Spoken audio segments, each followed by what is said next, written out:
بسم الله الرحمن الرحيم. ياسين والقرآن الحكيم إنك لمن المرسلين على صراط مستقيم تنزيل العزيز الرحيم لتنذر قوما ما أنذر آباؤهم فهم غافلون لقد حق القول على أكثرهم فهم لا يؤمنون إنا جعلنا في أعناقهم أغلالا فهي إلى الأذقان فهم مقمحون وجعلنا من بين أيديهم سدا ومن خلفهم صدا فأغشيناهم فهم لا يبصرون وسواء عليهم أأنذرتهم أم لم تنذرهم لا يؤمنون إنما تنذر من اتبع الذكر وخشي الرحمن بالغيب فبشره بمغفرة وأجر كريم إنا نحن نحيي الموتى ونكتب ما قدموا وآثارهم وكل شيء أحصيناه في إمام مبين واضرب لهم مثلا أصحاب القرية إذ جاءها المرسلون إذ أرسلنا إليهم اثنين فكذبوهما فعززنا بثالث فقالوا إنا إليكم مرسلون قالوا ما أنتم إلا بشر مثلنا وما أنزل الرحمن من شيء إن أنتم إلا تكذبون قالوا ربنا يعلم إنا إليكم لمرسلون وما علينا إلا البلاغ المبين قالوا إنا تطيرنا بكم لئن لم تنتهوا لنرجمنكم وليمسنكم منا عذاب أليم قالوا طائركم معكم أئن ذكرتم بل أنتم قوم مسرفون وجاء من أقصى المدينة رجل يسعى قال يا قوم اتبعوا المرسلين اتبعوا من لا يسألكم أجرا وهم مهتدون وما لي لا أعبد الذي فطرني وإليه ترجعون أأتخذ من دونه آلية إن يردني الرحمن بضر لا تغن عني شفاعتهم شيئا ولا ينقذون إني إذا لفي ضلال مبين إني آمنت بربكم فاسمعون قيل ادخل الجنة قال يا ليت قومي يعلمون بما غفر لي ربي وجعلني من المكرمين وما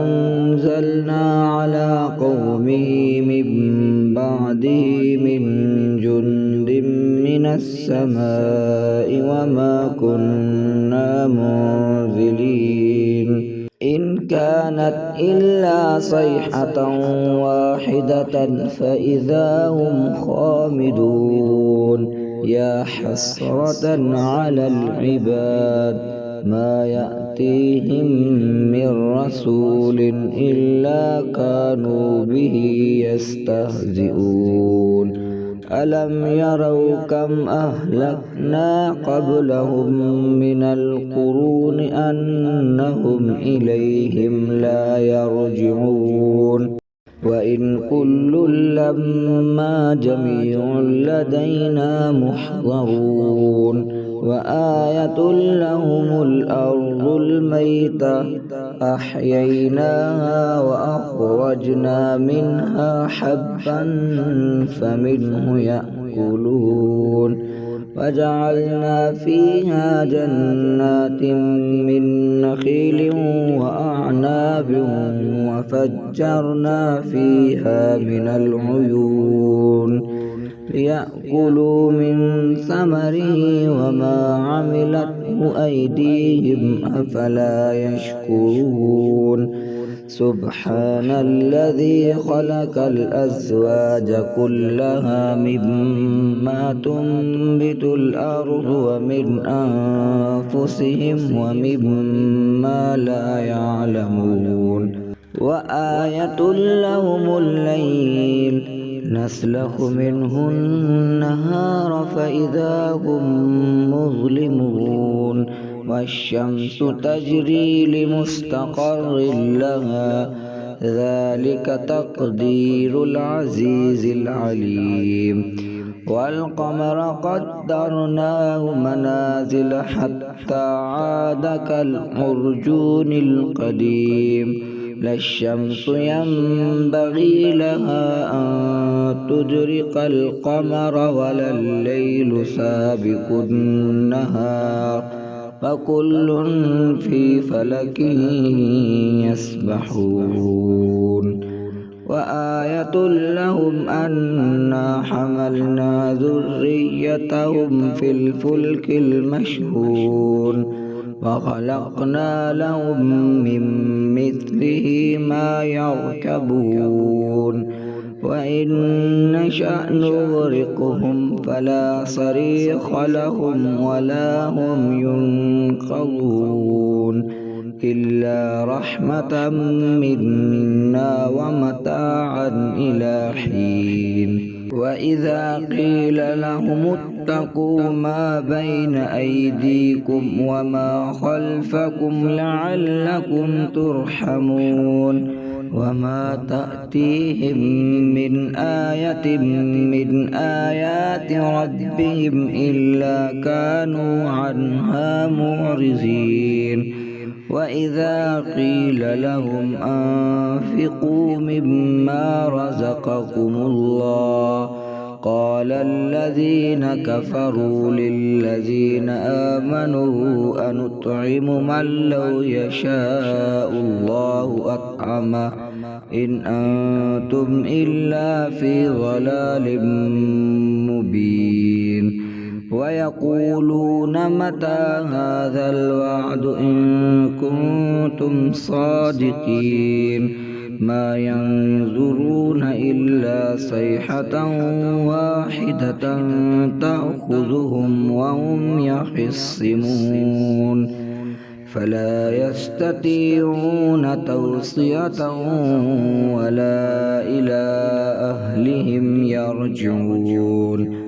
ونفخ في الصور فإذا هم من الأجداث إلى ربهم ينسلون قالوا يا ويلنا من بعثنا من مرقدنا هذا ما وعد الرحمن وصدق المرسلون إن كانت إلا صيحة واحدة فإذا هم جميع لدينا محضرون فاليوم لا تظلم نفس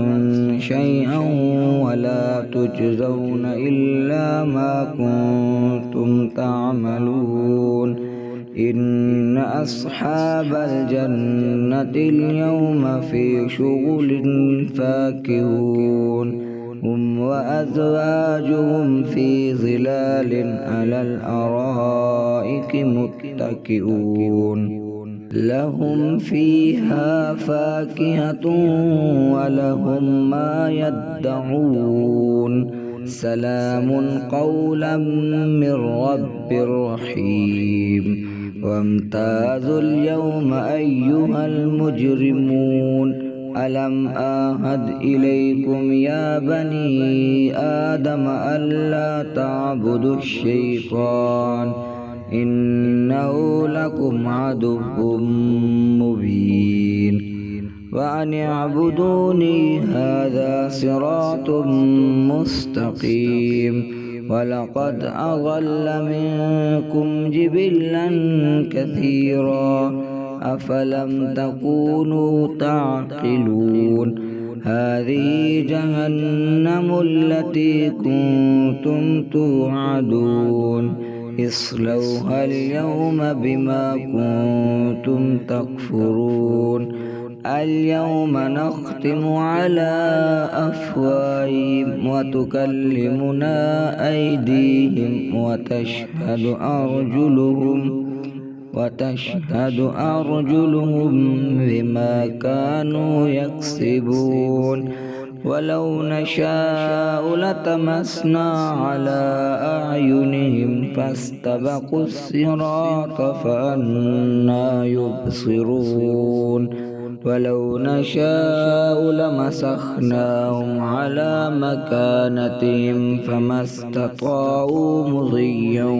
ولا يرجعون ومن نعمره ننكثه في الخلق أفلا يعقلون وما علمناه الشعر وما ينبغي له إن هو إلا ذكر وقرآن مبين لينذر من كان حيا ويحق القول على الكافرين أولم يروا أنا خلقنا لهم مما عملت أيدينا أنعاما فهم لها مالكون وظللناها لهم فمنها ركوبهم ومنها يأكلون ولهم فيها منافع ومشارب أفلا يشكرون واتخذوا من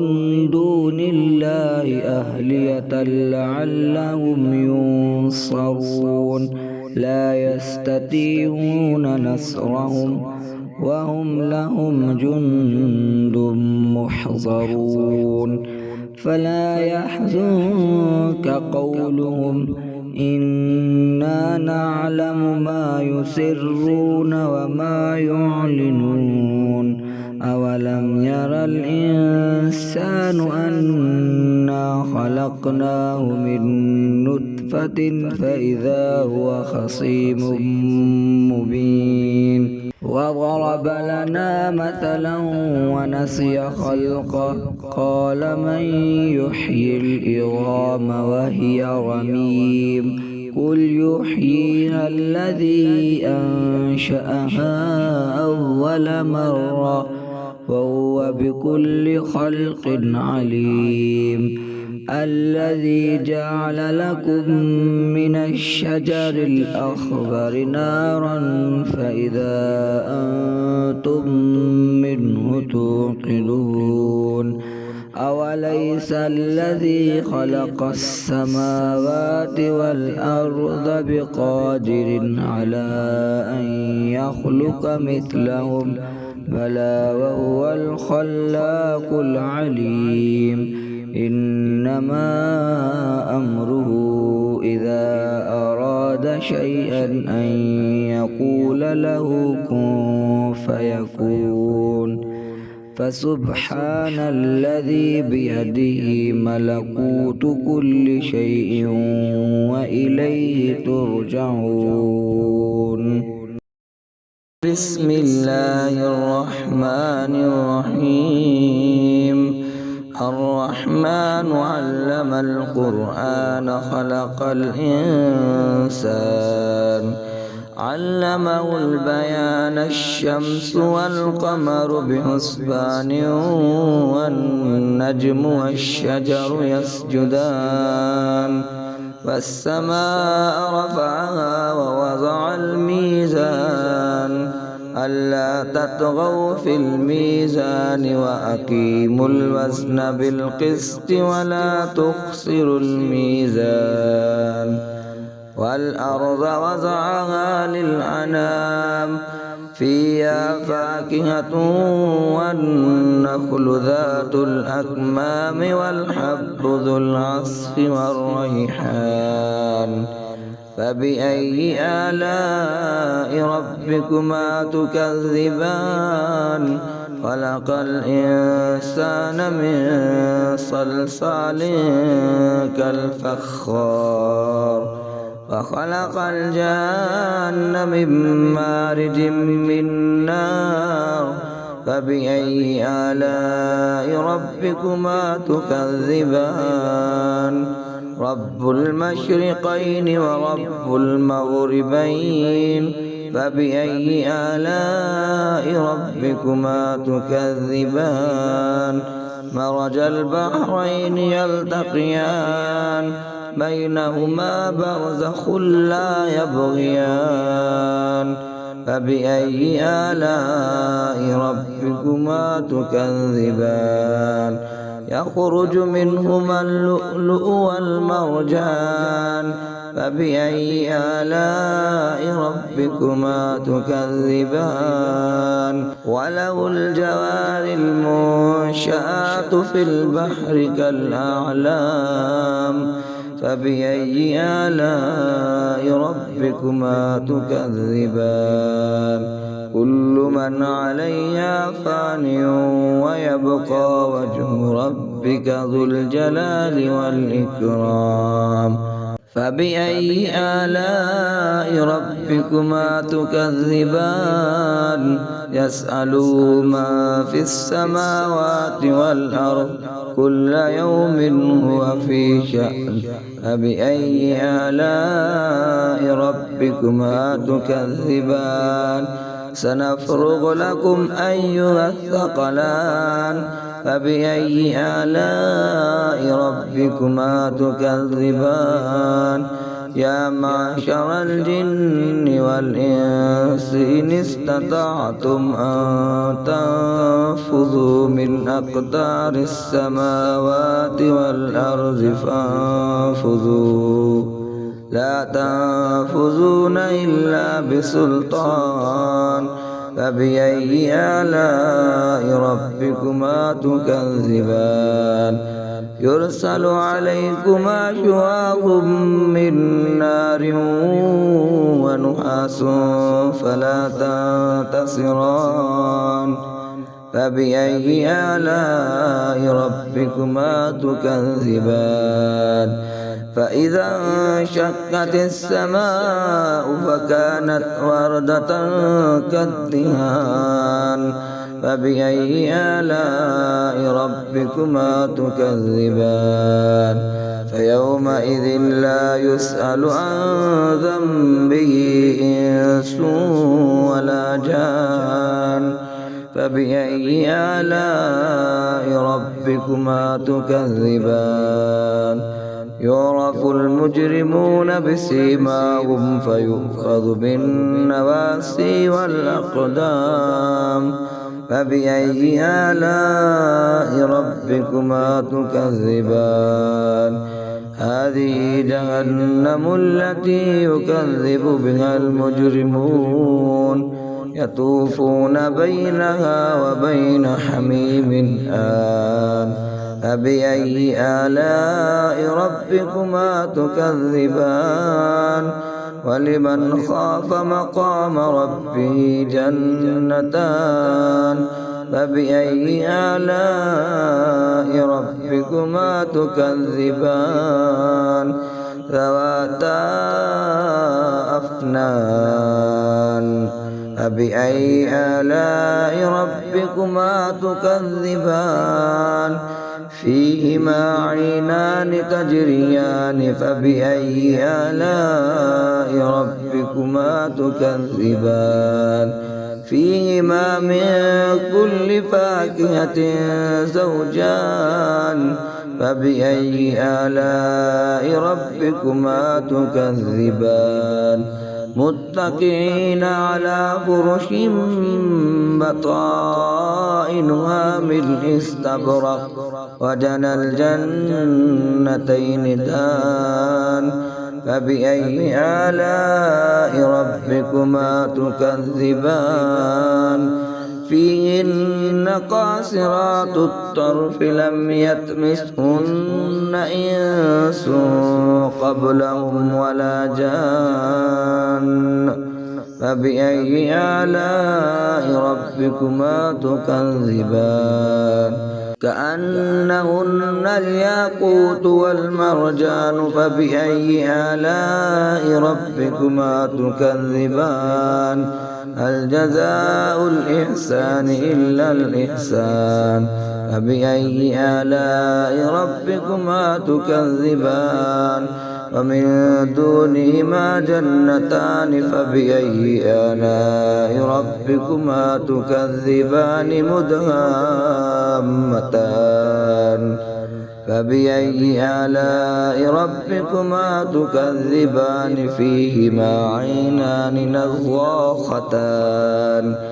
فبأي آلاء ربكما تكذبان فيهما فاكهة ونخل ورمان فبأي آلاء ربكما تكذبان فيهن خيرات حسان فبأي آلاء ربكما تكذبان حور مقصورات في الخيام فبأي آلاء ربكما تكذبان لم يطمثهن إنس قبلهم ولا جان فبأي آلاء ربكما تكذبان متكئين على رفرف خضر وأبقري حسان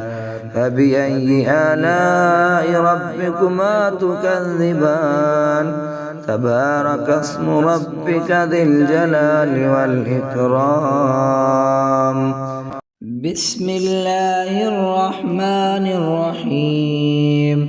إذا وقعت الواقعة ليس لوقعتها كاذبة خافضة رافعة إذا رجت الأرض رجا وبست الجبال بسا فكانت هباء منبثا وكنتم أزواجا ثلاثا فأصحاب الميمنة ما أصحاب الميمنة وأصحاب المشأمة ما أصحاب المشأمة والسابقون السابقون أولئك المقربون في جنات النعيم ثلة من الأولين وقليل من الآخرين على سرر موزونة متكئين عليها متقابلين يطوف عليهم ولدان مخلدون بأكواب وأباريق وكأس من معين لا يصدعون عنها ولا ينزفون وفاكهة مما يتخيرون ولحم طير مما يشتهون وحور عين كأمثال اللؤلؤ المكنون جزاء بما كانوا يعملون لا يسمعون فيها لغوا ولا تأثيما إلا قيلا سلاما سلاما. وأصحاب اليمين ما أصحاب اليمين في سدر مخضود وطلح منضود وظل ممدود وماء مسكوب وفاكهة كثيرة لا مقطوعة ولا ممنوعة وفرش مرفوعة إنا أنشأناهن إنشاء فجعلناهن أبكارا عربا أترابا لأصحاب اليمين سلة من الأولين وسلة من الآخرين. وأصحاب الشمال ما أصحاب الشمال في سموم وحميم وظل من يحموم لا بارد ولا كريم إنهم كانوا قبل ذلك مترفين وكانوا يصرون على الحنث العظيم وكانوا يقولون أإذا متنا وكنا ترابا وعظاما أإنا لمبعوثون أو آباؤنا الأولون قل إن الأولين والآخرين لمجموعون إلى ميقات يوم معلوم ثم إنكم أيها الضالون المكذبون لآكلون من شجر من زقوم فمالئون منها البطون فشاربون عليه من الحميم فشاربون شرب الهيم هذا نزلهم يوم الدين نحن خلقناكم فلولا تصدقون أفرأيتم ما تمنون أأنتم تخلقونه أم نحن الخالقون نحن قدرنا بينكم الموت وما نحن بمسبوقين على أن نبدل أمثالكم وننشئكم فيما لا تعلمون ولقد علمتم النشأة الأولى فلولا تذكرون أفرأيتم ما تحرثون أأنتم تزرعونه أم نحن الزارعون لو نشاء لجعلناه طعاما فظلتم تفكهون إنا لمغرمون بل نحن محرومون أفرأيتم الماء الذي تشربون أأنتم أنزلتموه من المزن أم نحن المنزلون لو نشاء جعلناه أجاجا فلولا تشكرون أفرأيتم النار التي تورون أأنتم أنشأتم شجرتها أم نحن المنشئون نحن جعلناها تذكرة ومتاعا للمقوين فسبح باسم ربك العظيم فلا أقسم بمواقع النجوم وإنه لقسم لو تعلمون عظيم إنه لقرآن كريم في كتاب مكنون لا يمسه إلا المطهرون تنزيل من رب العالمين أفبهذا الحديث أنتم مدهنون وتجعلون رزقكم أنكم تكذبون فلولا إذا بلغت الحلقوم وأنتم حينئذ تنظرون ونحن أقرب إليه منكم ولكن لا تبصرون فلولا إن كنتم غير مدينين ترجعونها إن كنتم صادقين فأما إن كان من المقربين فروح وريحان وجنة نعيم فأما إن كان من أصحاب اليمين فسلام لك من أصحاب اليمين وأما إن كان من المكذبين الضالين فنزل من حميم وتسلية جحيم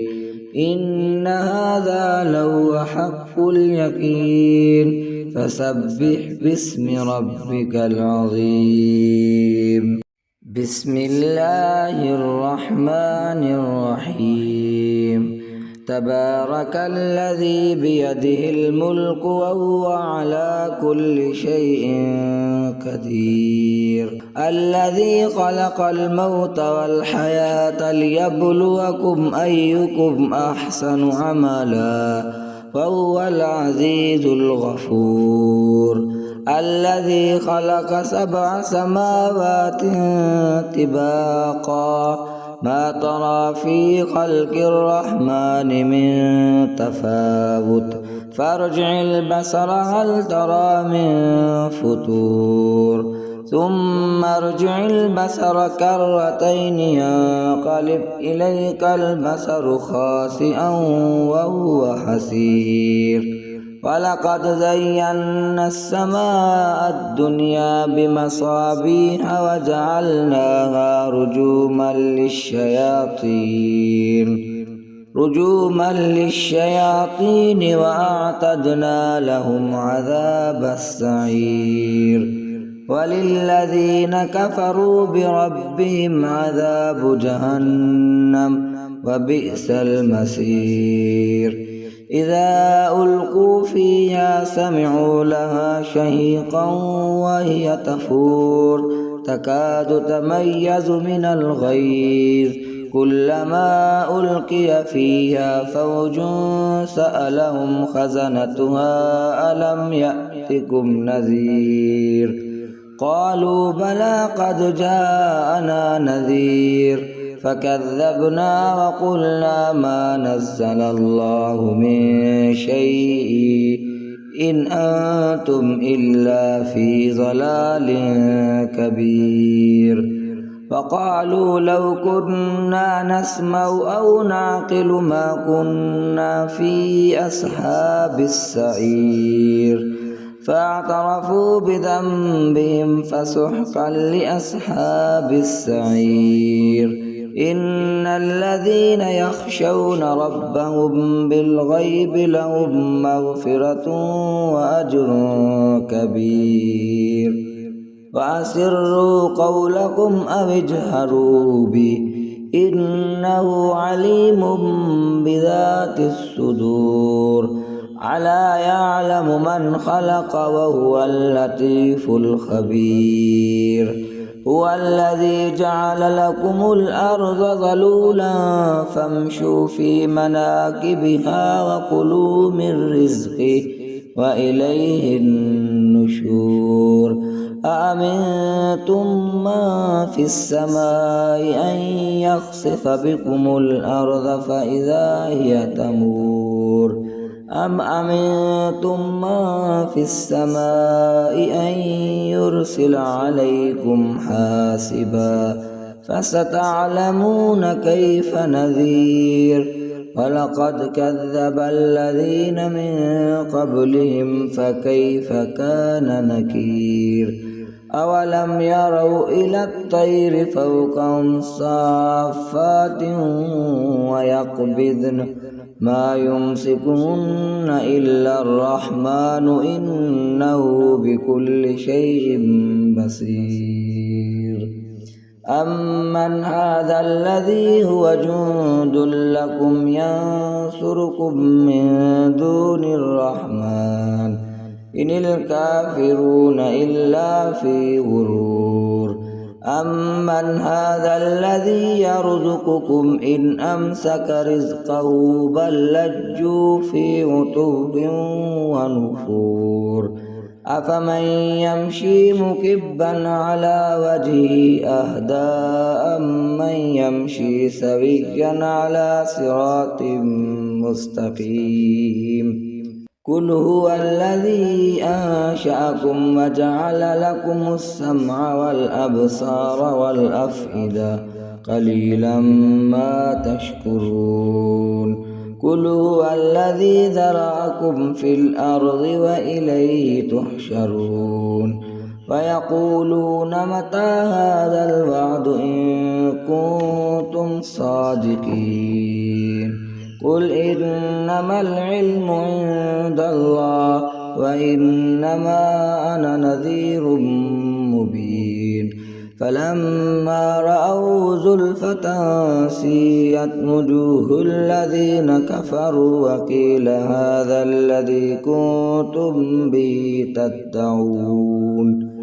قل أرأيتم إن أهلكني الله ومن معي أو رحمنا فمن يجير الكافرين من عذاب عليم قل هو الرحمن آمنا به وعليه توكلنا فستعلمون من هو في ضلال مبين قل أرأيتم إن أصبح ماؤكم غورا فمن يأتيكم بماء معين